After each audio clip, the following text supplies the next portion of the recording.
Voilà, shalom, chers frères et sœurs, soyez abondamment bénis. Nous sommes donc dans une nouvelle capsule de questions-réponses. Et dans cette capsule, nous allons essayer de répondre à une série de 4 questions qu'un frère nous a posées. Donc, pour ceux qui ne l'ont pas encore fait, je vous invite à aller vous abonner sur la chaîne Réponse Biblique TV, parce que très souvent, c'est là-bas que nous répondons aux questions et aux préoccupations que les gens nous posent. Donc, on a déjà répondu à pas mal de questions. J'ai fait des vidéos, j'ai répondu à pas mal de questions que je n'ai pas publiées sur la chaîne Vérité Biblique TV. Voilà, c'est vrai qu'il y a des questions, je publie sur Réponse Biblique TV, je publie aussi sur Vérité Biblique TV, mais ce n'est pas tout le temps. Donc, souvent, les gens nous posent des questions auxquelles on a déjà répondu sur Réponse Biblique TV. Et vous savez, c'est pas tout le temps évident de toujours répondre à tout le monde. C'est pour cela qu'on fait des capsules pour essayer de faire bénéficier le plus grand nombre. Donc, abonnez-vous sur toutes nos chaînes, Apostasie TV, Réponse Biblique TV, Vérité Biblique TV. Voilà, nos 3 chaînes. Donc, aujourd'hui, nous allons, dans cette vidéo, répondre à une série de 4 questions. Et je vais vous lire les 4 questions. Voilà, pour que déjà vous puissiez avoir une idée. Donc, voilà la question que le frère nous a posée.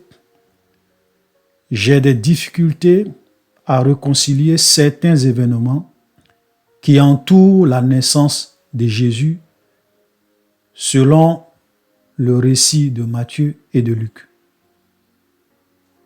Voilà. Donc, le frère veut vraiment savoir, parce que quand il lit l'évangile de Matthieu, l'évangile de Luc, il a souvent des problèmes liés à la généalogie de Jésus et puis liés à certains événements qui entourent la naissance de Jésus. OK? Donc, la première question, c'est quoi? Il dit, Matthieu fait la généalogie de Jésus à partir de Salomon, dans Matthieu chapitre 1. Luc fait la généalogie de Jésus à partir de Nathan. Donc, le frère ne comprend pas. Est-ce qu'il y a une contradiction dans la Bible? Voilà, parce qu'il y a même des musulmans qui souvent prennent ces genres de passages pour dire qu'il y a 2 généalogies de Jésus dans la Bible. Donc, généalogie, de l'autre côté, on dit Jésus, fils de Joseph, fils de Jacob. Ça, c'est dans Matthieu. Et puis dans Luc, on dit Jésus, fils de Joseph, fils d'Élie. Voilà.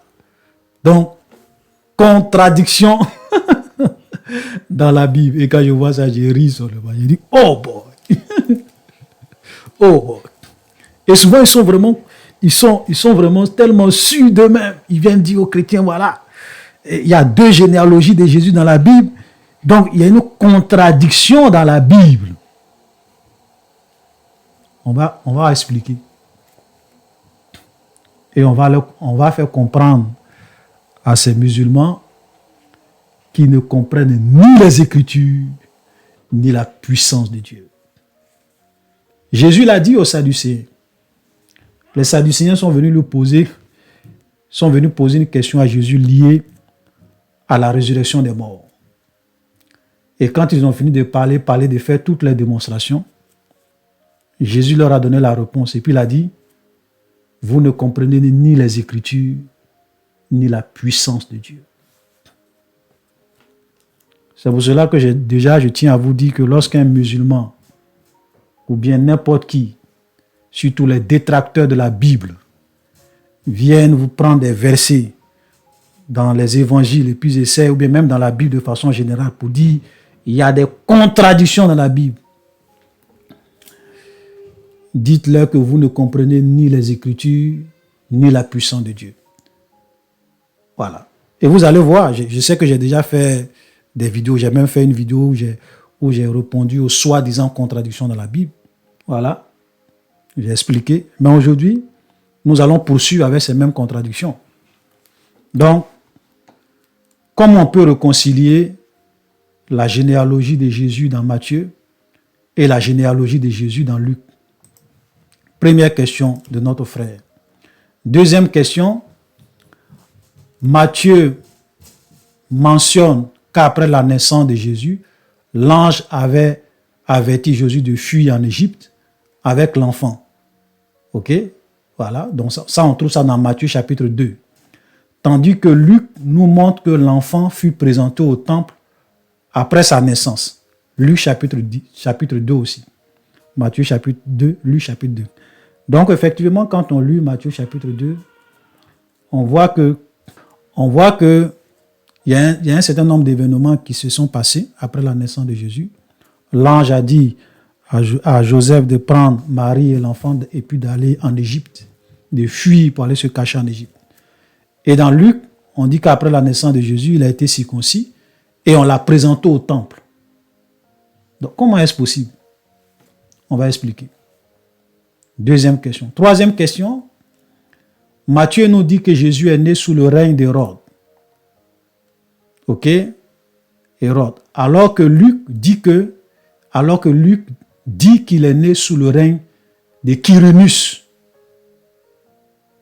qui était gouverneur de Syrie. Donc, est-ce que Jésus est né sous le règne d'Hérode ou bien Jésus est né sous le règne de Quirinus? Wow, oh boy, on va répondre. Matthieu nous dit que Jésus est né dans une maison, puisque les mages sont venus voir Jésus. Jésus était dans une maison. Ils sont rentrés dans la maison, ils ont vu l'enfant Jésus.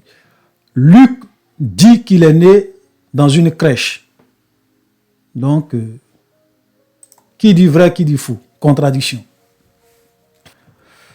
Voilà, donc j'ai décidé vraiment de répondre à ces questions parce que vous voyez, comme je le disais une fois, j'ai dit, si les gens veulent détruire votre foi, il suffit simplement qu'ils arrivent à vous convaincre que la Bible se contredit, qu'il y a des contradictions dans la Bible, donc ça ne peut pas être l'œuvre de Dieu, et donc le christianisme est faux, la Bible a été falsifiée. N'est-ce pas? Voilà. Donc, faites beaucoup attention. Parce que vous pouvez souvent lire des passages dans la Bible que vous ne comprenez pas. Et vous allez penser que, vous allez vous-même vous convaincre que oui, c'est vrai, ça ce sont des contradictions claires.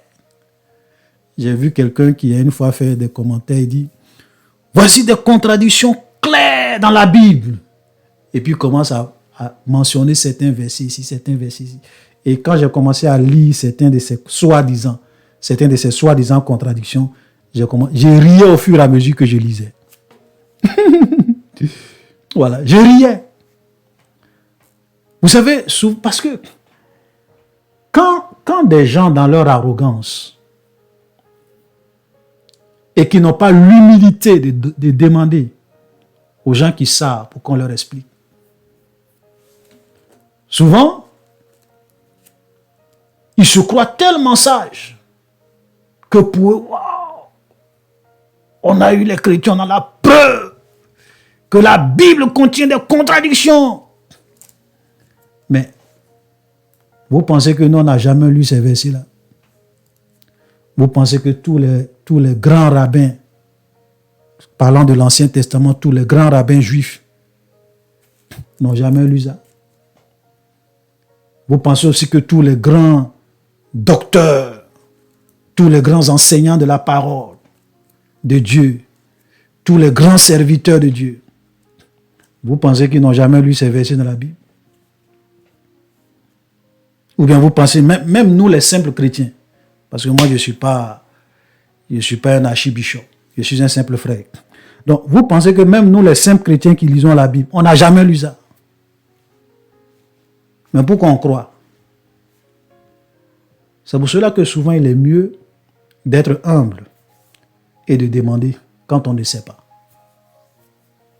Même souvent, il y a des soi-disant contradictions que les musulmans vous donnent. Si vous allez simplement sur Internet, dans Google, et que vous faites des recherches, vous allez tomber sur des sites de certains serviteurs de Dieu qui vous expliquent les choses propre. On vous donne. Souvent, on est souvent étonné, souvent on se demande pourquoi certains chrétiens, parce que ce n'est pas tous les chrétiens, pourquoi certains chrétiens ne se donnent pas la peine, même quand souvent des musulmans viennent leur poser des questions, ils ne se donnent même pas la peine d'aller faire eux-mêmes des recherches pour voir ce qu'il en est réellement. Souvent, des petites recherches, tu as la réponse. Des petites recherches, tu as la réponse. Bref, donc, on va commencer avec la première question. Est-ce qu'il y a 2 généalogies dans la Bible? Parce que je lis, voilà. C'est vrai que je ne vais pas tout lire. Par exemple, quand on prend Matthieu chapitre 1, on dit généalogie de Jésus. Matthieu chapitre 1, verset 1. Généalogie de Jésus, fils de David, fils d'Abraham. Regardez le verset 18. On dit Jacob engendra Joseph, l'époux de Marie, de laquelle est né Jésus, qui est appelé le Christ. Donc quand vous lisez toute la généalogie de Jésus, à la fin, on vous dit Jacob engendra Joseph, l'époux de Marie, de laquelle est né Jésus, qui est appelé Christ. Voilà, j'aimerais faire une précision ici avant qu'on ne continue. Vous avez des soi-disant pasteurs qui viennent vous enseigner des hérésies pour dire que Jésus n'est pas le Christ. Le Christ n'est pas Jésus. Oh boy. Oh boy. Oui, je crois que ça a fait même un scandale pendant un certain temps. Il y a un peu longtemps de cela. Voilà, un pasteur. Je crois que c'est un pasteur de la Côte d'Ivoire. Il est en train de prêcher et puis il dit non, il y a Jésus-Christ à part. Donc il y a Jésus et il y a le Christ. Jésus n'est pas le Christ. Bon. Mais frère, ici là, on dit, la Bible dit, Jacob engendra Joseph, l'époux de Marie, de laquelle est né Jésus, qui est appelé Christ. Donc Jésus est le Christ. Le Christ, c'est Jésus. C'est pour cela qu'on dit Jésus-Christ. Je ne sais pas pourquoi souvent, il y a des hommes de Dieu qui aiment embrouiller les chrétiens. C'est-à-dire qu'ils sont là pour mélanger l'esprit de leurs fidèles. La distraction. Moi, j'appelle ça de la distraction. Faites attention, parce que nous sommes dans les temps de la fin. Amen. Donc, voilà, nous avons une première généalogie de Jésus dans Matthieu chapitre 1, le verset 1 à 16. Maintenant, dans Luc, regardez ce que Luc nous dit. Ok, Luc chapitre 3, le verset 23. Jésus avait environ 30 ans lorsqu'il commença son ministère, étant, comme on le croyait, fils de Joseph, fils d'Élie, ainsi de suite. Et quand vous regardez les 2 généalogies, effectivement, il y a beaucoup de différences, il y a beaucoup de noms qui ne se ressemblent pas. Amen. L'autre côté, on dit fils de Joseph. Jésus est fils de Joseph. Joseph lui-même qui est fils de Jacob. Jacob a engendré Joseph. Jacob engendra Joseph, l'époux de Marie, de laquelle est né Christ. Donc ici, on voit que Joseph est fils de Jacob dans Matthieu chapitre 1. Mais ici, on dit Joseph est fils d'Élie. Voilà. Ce que beaucoup de personnes ne comprennent pas, c'est que ces 2 généalogies, ce ne sont pas les mêmes généalogies. Ça dit que Matthieu vous donne la généalogie de Jésus. Ok? Selon Joseph, son père adoptif, selon Joseph. Et puis, Luc chapitre 3 vous donne la généalogie de Jésus selon Marie. Donc c'est deux, ça veut dire que la généalogie de Jésus selon Joseph, ok? Donc le père de Joseph, le père biologique de Joseph, c'était Jacob. Ok? Maintenant, dans Luc, quand on dit Joseph, fils d'Élie, en réalité, on aurait pu dire Joseph, le gendre d'Élie. Maintenant, comme dans le grec, c'est-à-dire que le grec, parce que le Nouveau Testament a été écrit en grec, dans le grec, le mot gendre n'existe pas. Le mot gendre n'existe pas. Donc, comme le mot gendre n'existe pas, on parle de fils d'Élie. Et pourquoi on dit qu'il est le fils d'Élie? Parce que puisque Joseph s'est marié avec Marie, ok? Donc, puisque quand on fait la généalogie, généralement, vous n'allez pas voir la généalogie des gens qu'on donne dans la Bible selon la mère. C'est inhabituel. Quand on parle très souvent de la généalogie dans la Bible, on parle toujours des garçons. Ok? Donc Joseph étant le gendre du père de Marie, ici on dit qu'il est le fils d'Élie. Donc il est fils d'Élie par les liens du mariage qu'il a eu avec Marie. Sinon Élie, en réalité c'est lui qui est le père de Marie. Donc comme le mot gendre n'existe pas, on met fils d'Élie. Sinon, c'est la généalogie selon Marie, selon sa mère. Et pourquoi les gens ont fait, pourquoi on a ces deux généalogies? C'était simplement pour que les gens puissent comprendre que ça soit par Joseph, que ça soit par Marie, Jésus est des deux côtés, il est fils de David. Par la lignée de sa mère, il est fils de David. Par la lignée de son père adoptif, il est aussi fils de David. Donc, il est fils de David dans les deux lignées. Donc, il est fils de David à 100%. Voilà, il n'y a pas mélange. Vous comprenez? Voilà ce sur quoi on veut insister avec ces deux généalogies. Vous pourrez aller faire des recherches pour voir. Il n'y a pas de contradiction. Mais quand les gens ne savent pas ça, ils vont venir dire, oui, dans Luc, dans Matthieu, on dit le père de Joseph, c'est Jacob. Dans Luc chapitre 23, le père de Joseph, on dit c'est Élie. Contradiction. Vous ne comprenez ni les Écritures, ni la puissance de Dieu. C'est pour cela que vous allez vous égarer et vous allez continuer à égarer ceux qui vous suivent. Tous ces détracteurs de la Bible. Faites attention. C'est pour cela que quand on ne connaît pas quelque chose, on s'abaisse et on demande. Sinon, quand on lit les deux généalogies, on sait qu'il y a les noms, il y a beaucoup de noms qui ne sont même pas les mêmes. Donc vous pensez qu'on n'a jamais lu ça dans la Bible?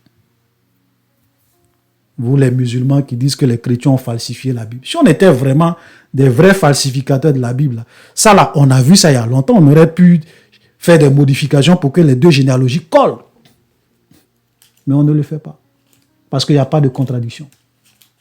Voilà. Le mot gendre n'existe pas. Sinon, on aurait dû dire, comme on le croyait, voilà, comment on peut traduire. C'est-à-dire que si on voulait vraiment traduire les choses, qu'est-ce qu'on aurait pu dire dans Luc? On aurait dit, Jésus avait environ 30 ans lorsqu'il commençait son ministère, étant comme on le croyait, fils de Joseph, gendre d'Élie, Élie lui-même qui était fils de Mathan, Mathan fils d'Élie, fils de Melchi, et ainsi de suite. Mais le mot gendre n'existe pas. Donc on dit fils. Non, il n'y a pas de contradiction. Allez-y dire ça à vos oustas. Voilà. Donc, pour répondre à cette première question, simplement, il faut comprendre que ces deux généalogies, ce sont deux généalogies différentes. La généalogie selon Joseph, dans Matthieu, qui remonte jusqu'à Salomon. Salomon, fils de David. Ensuite, la généalogie dans Luc, c'est la généalogie selon Marie, de la lignée de Marie. Donc, le père de Marie, était Élie. OK? Donc, comme je le disais, le mot Jean n'existe pas. Donc, on dit Joseph, fils d'Élie. Donc, il est fils d'Élie parce que par les liens du mariage qu'il a eu avec Marie, donc il est considéré comme fils d'Élie, le père de Marie. Et donc là, ça monte jusqu'à Nathan. Nathan, fils de David. Point. Alléluia. On passe à la deuxième question. Matthieu mentionne qu'après la naissance de Jésus, l'ange avertit Joseph de fuir en Égypte avec l'enfant, tandis que Luc nous montre que l'enfant fut présenté au temple après sa naissance. Voilà.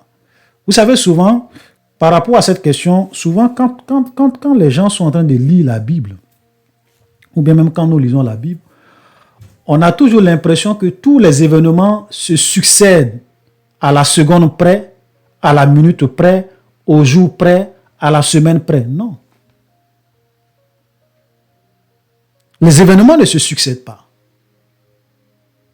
Donc, d'abord, quand Jésus est né, on dit que les mages sont venus d'Orient jusqu'à Jérusalem pour voir le roi qui venait de naître pour l'adorer.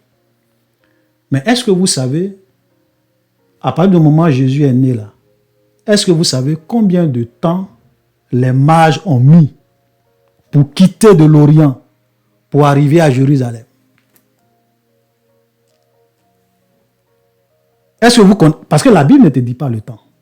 Est-ce qu'ils ont mis 3 semaines? Ils ont mis 2 mois? Ils ont mis 3 mois? Ils ont mis 4 mois? Tu n'en sais rien.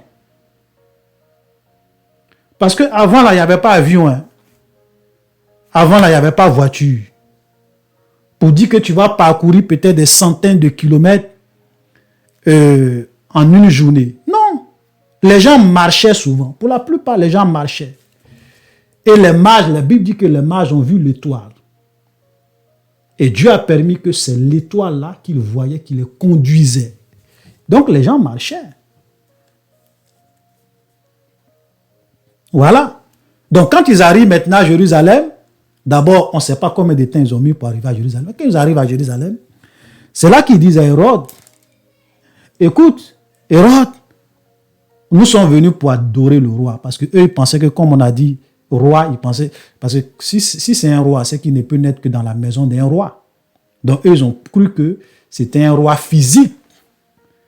Donc comme Hérode était roi de Judée, donc ils ont dit, bon, certainement qu'il est dans la maison du roi à Jérusalem. Donc ils arrivent là-bas. Hérode lui-même ne sait même pas de quoi il parle. De quoi les mages sont en train de parler hier. Il dit, mais moi, personne n'est né chez moi. Hérode va leur dire, bon, allez-y. Vous faites des enquêtes sur l'enfant. Si vous le trouvez, venez me voir. Vous allez me dire pour que je puisse aller l'adorer. Et quand ils sont partis, ils ont vu Jésus.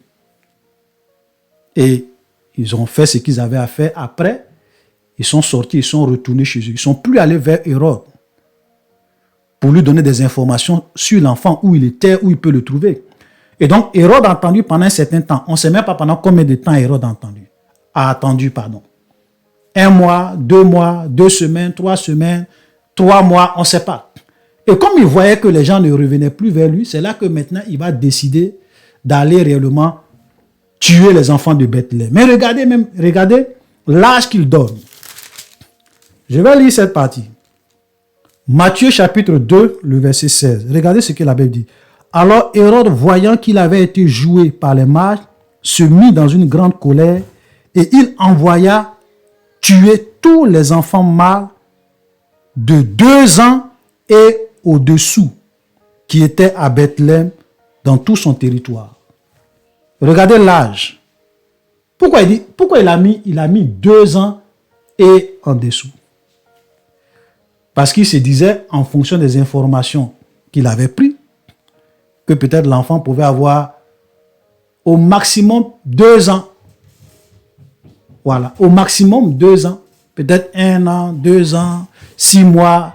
Voilà, donc, pour ne même pas prendre de risques, il dit 2 ans et en dessous, balayez tout. Donc, si Jésus était né le même jour, ou bien le même mois, ou bien peut-être 3 mois après, et puis ils sont venus le voir, et que tout se passait en 6 mois, en 3 mois, mais pourquoi il allait tuer les enfants de 2 ans et en dessous? Donc, c'est pour vous dire que ces genres d'événements se déroulent dans le temps. Un temps même souvent long. Mais on ne te donne pas le temps. Maintenant, dans Luc, quand on dit que Jésus a été circoncis, qu'il a été présenté au temple, quelle est la période pour que lorsque un enfant mâle naît en Israël, qu'on puisse le circoncire et qu'on puisse le présenter? La période de purification de sa mère, ça dure combien de temps? Nous allons le lire. Parce qu'il faut avoir toutes ces informations-là pour bien comprendre et savoir que la Bible ne se contredit pas. Regardez ce que la Bible nous dit dans Luc. Luc chapitre 2, le verset 21. Le 8e jour auquel l'enfant devrait être circoncis, donc c'est toujours après le 8. Quand l'enfant naît, c'est 8 jours après qu'on le circoncis. Ok? Le 8e jour auquel l'enfant devrait être circoncis étant arrivé, on lui donna le nom de Jésus, nom qu'avait indiqué l'ange avant qu'il fût reçu dans le sein de sa mère. Et quand les jours de la purification furent accomplis, selon la loi de Moïse, Joseph et Marie le présentaient à Jérusalem Joseph et Marie le montaient à Jérusalem pour le présenter au Seigneur. Donc c'est après la purification de Marie qu'ils sont montés. Maintenant, selon la loi de Moïse, puisqu'on dit selon la loi de Moïse, la purification d'une femme après la naissance d'un enfant mâle, ça dure combien de temps? Et ça, nous voyons cela dans Lévitique. Lévitique chapitre 12, le verset 2. On peut commencer à lire à partir du verset 1. L'Éternel parla à Moïse et dit, parle aux enfants d'Israël et dit, lorsqu'une femme deviendra enceinte et qu'elle enfantera un mâle, elle sera impure pendant 7 jours et elle sera impure comme au temps de son indisposition menstruelle. Le 8e jour, l'enfant sera circoncis. C'est ce qu'on voit dans Luc. Regardez le verset 4 qui est très important. Elle restera encore 33 jours à se purifier de son sang. Elle ne touchera aucune chose sainte. Elle n'ira point au sanctuaire jusqu'à ce que les jours de sa purification soient accomplis. Vous comprenez? Ça veut dire que 33 jours après, c'est après 33 jours que la purification de la femme est accomplie si c'est un enfant mâle. Donc ça veut dire que quand Jésus est né, après les 33 jours, même supposons même que c'est après 2 mois, parce qu'il devrait respecter. Voilà. Donc après les 33 jours, c'est là maintenant que Joseph et Marie sont montés au temple pour aller présenter Jésus et ils sont revenus. Quand ils ont fini de présenter Jésus, ils sont revenus là où ils étaient, à Bethléem. Vous comprenez? Et peut-être que c'est après cette présentation que les mages sont maintenant arrivés à Jérusalem. Ils sont allés chez Hérode. Peut-être, et puis maintenant arrivé là-bas, on leur dit que bon, ici, il n'y a pas quelqu'un qui est né. Ils vont maintenant rencontrer Jésus. Et après ça. Donc, vous voyez que ce n'est pas la même période. Donc, c'est après la présentation de Jésus, après sa circoncision. Quelque temps, peut-être même des mois. Voilà que Dieu va dire à Joseph, prends l'enfant et puis va te cacher en Égypte. Donc, il n'y a pas de contradiction. Donc, ça veut dire que les événements ne se passent pas à la seconde près. Ce n'est pas une histoire de... Les événements ne se suivent pas comme on le croit quand on est en train de lire la Bible. Souvent, il y a un temps très long. Et pendant ce temps-là, beaucoup d'événements peuvent se succéder. Donc, l'autre peut parler d'un événement, peut-être dans l'évangile.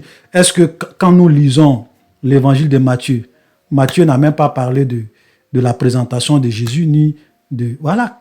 Mais Luc, lui, il en parle. Mais ça a des périodes complètement différentes, dans un laps de temps différent. Donc, il faut comprendre toutes ces choses-là pour savoir qu'il n'y a pas de contradiction. Alléluia. Donc, on a répondu à la deuxième question. Voilà. Donc Jésus est né, il a été circoncis. Après, on l'a présenté au temple.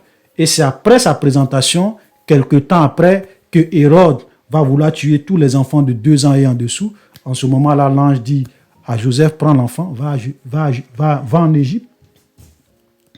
Donc je veux dire, tout est coordonné. Tout s'aligne, tout s'explique dans la Bible. Alléluia. Troisième question. La troisième question, Matthieu nous dit que Jésus est né sous le règne d'Hérode, alors que Luc dit qu'il est né sous le règne de Quirinus. D'accord, mais oui, c'est la vérité. Mais il n'y a pas de contradiction encore là. Il n'y a pas de contradiction. Pourquoi il n'y a pas de contradiction? On va lire d'abord. Luc, Matthieu chapitre 2. Jésus étant né à Bethléem en Judée, au temps du roi Hérode. Donc Hérode était le roi de la Judée. Amen, c'était son territoire. Et Bethléem faisait partie de la Judée. On se comprend? Maintenant, lisons maintenant Luc. Vous savez, quand vous lisez la Bible attentivement, vous voyez qu'il n'y a pas de contradiction. Luc chapitre 2. En ce temps-là parut un édit de César Auguste, ordonnant un recensement de toute la terre. Ce premier recensement a eu lieu pendant que Quirinus était gouverneur de Syrie. Tous allaient se faire inscrire dans sa ville. Vous comprenez? Mais je m'arrête là. On dit l'autre était le roi de Judée. Et l'autre était gouverneur de la Syrie. Est-ce que c'est la même chose? Est-ce que la Syrie et puis la Judée, c'est la même chose? Ce n'est pas la même chose. Donc, il n'y a pas de contradiction. C'est un peu comme si... quel exemple je vais prendre? L'exemple que je vais prendre, c'est que... Supposons que un monsieur rencontre le père d'un jeune garçon.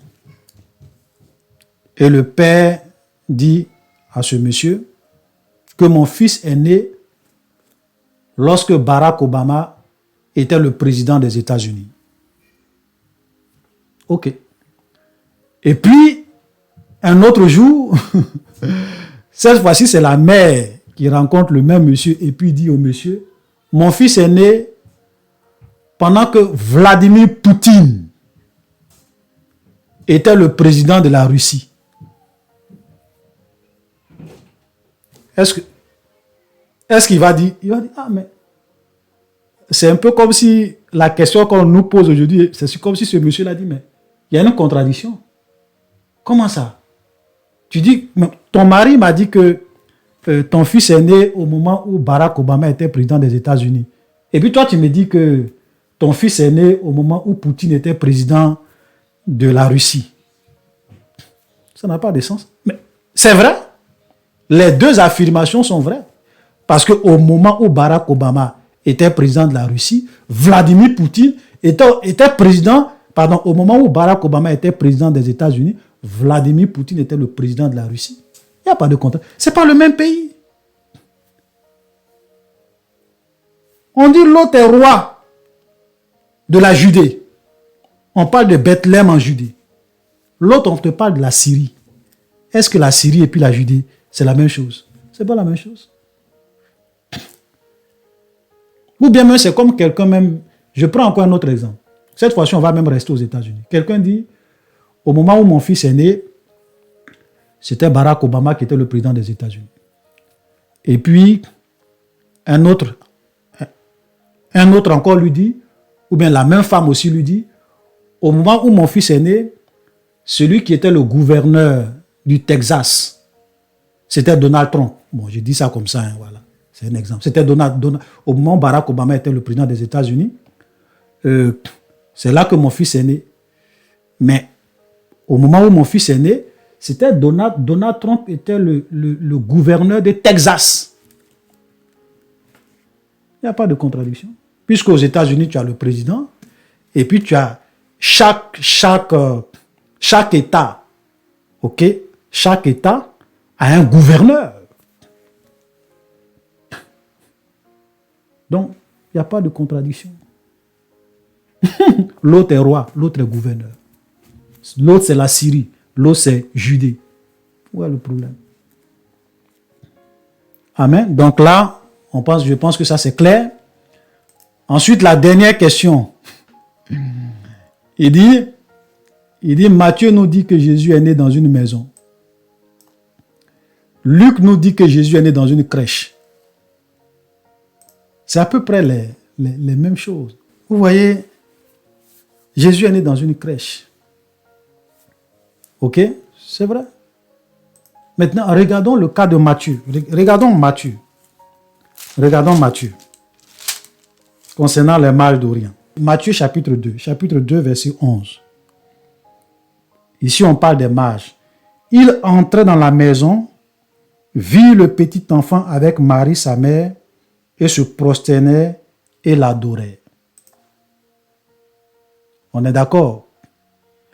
Maintenant, dans Luc chapitre 2, le verset 7, et elle enfanta son premier-né, elle l'emmaillota et le coucha dans une crèche parce qu'il n'y avait pas de place pour eux dans l'hôtellerie.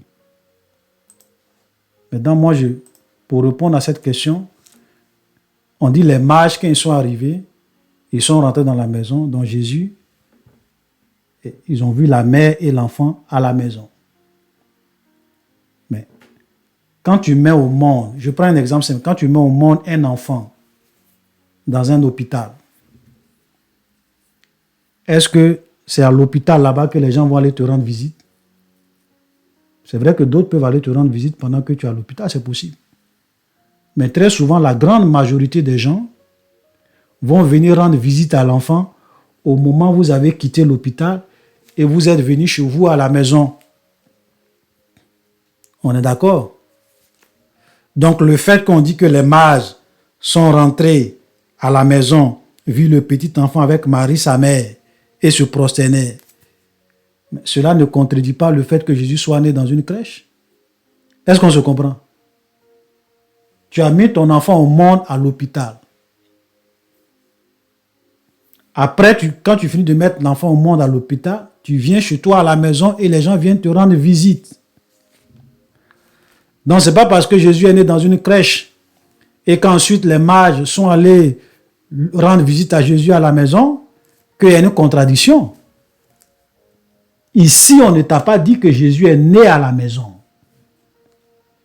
Vous savez, souvent quand les gens lisent la Bible, ils ne lisent pas la Bible correctement. On dit les mages entraient dans la maison. On n'a pas dit que Jésus est né à la maison. Voilà, ils sont venus rendre visite à l'enfant Jésus, qui était né, on ne sait pas pendant combien de mois, puisque eux sont quittés. Quand il est né là, son étoile est apparue. Ils ont marché pendant combien de mois, on ne sait pas. Ils ont marché pendant combien de semaines, on ne sait pas, jusqu'à revenir trouver Jésus à la maison. Voilà. Donc, il n'y a pas de contradiction, tout s'explique. Il n'y a pas de contradiction. Donc, shalom, chers frères et sœurs, j'espère que cette capsule vous a encore une fois de plus éclairé. Vous voyez que souvent vous pouvez lire des passages dans la Bible. Vous allez penser que non, il y a des contradictions, il y a pas de...